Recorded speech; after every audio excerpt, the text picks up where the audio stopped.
கருப்பசாமி மறுபடி அந்த ஒரு பூந்துறை வச்சுப்பா, பூந்துறை வழி மாறி போறேனா? அப்படியாப்பா, சரிப்பா, நீ என்ன சொல்றியோ நான் சொல்லிடுறேன். தடம் மாறி போறேன், சரின்னு சொல்லக்கூடாது. ஒன்று ஆமாம் அப்படியெல்லாம் இல்லை சாமி, நல்லாத்தான் இருக்கிறேன், ஒன்று அப்படி சொல்லு. வழி மாறி போகிறேன், அதனால கருப்பசாமி, அதனால வழி மாறி போகிறத சரி பண்ணி கொடுத்து, அதே மாதிரி தொழிலும் நல்லபடியாக ஓட்டுறதை கூட்டி கொடுத்து, வருமானத்தை 4 காசு நம்மளுக்கு கடைசி காலமாவது கொடுக்கணும். அதனால் சம்பள பணம் பூரா அங்கே போகுது இல்லையா?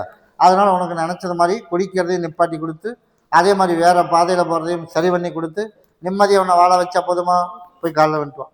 அப்படியா, சரி.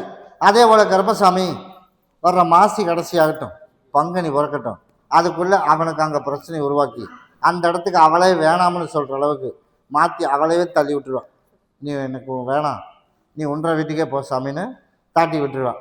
அப்படி தாட்டினாத்தான் உன் பிரச்சனை தீரும். அதனால் அங்கே சண்டை வந்தாலும் நீ எதுவும் கண்டுக்கூடாது, சரியா? அதனால் கேஸ் பிரச்சனை ஒன்று ஆகும், ஆனாலும் பெருசாக நினச்சிக்க வேணாம். அதுலேருந்து தப்பிச்சு உன் கணவன் செஞ்சதை தப்புத்தான் அப்படின்னு மறுபடியும் நம்மக்கிட்டே ஒடியாந்துருவான். ஒடியாந்ததுக்கப்புறம் கருப்பசாமி நீ நினச்சது போல் 4 காசு சம்பாரித்து கொடுக்க வச்சு திருத்தி குடிக்கிறதுக்கு எல்லாமே சரி பண்ணி நான் கருப்பை காப்பாற்றி கொடுத்துறேன்ப்பா, கிட்டவா.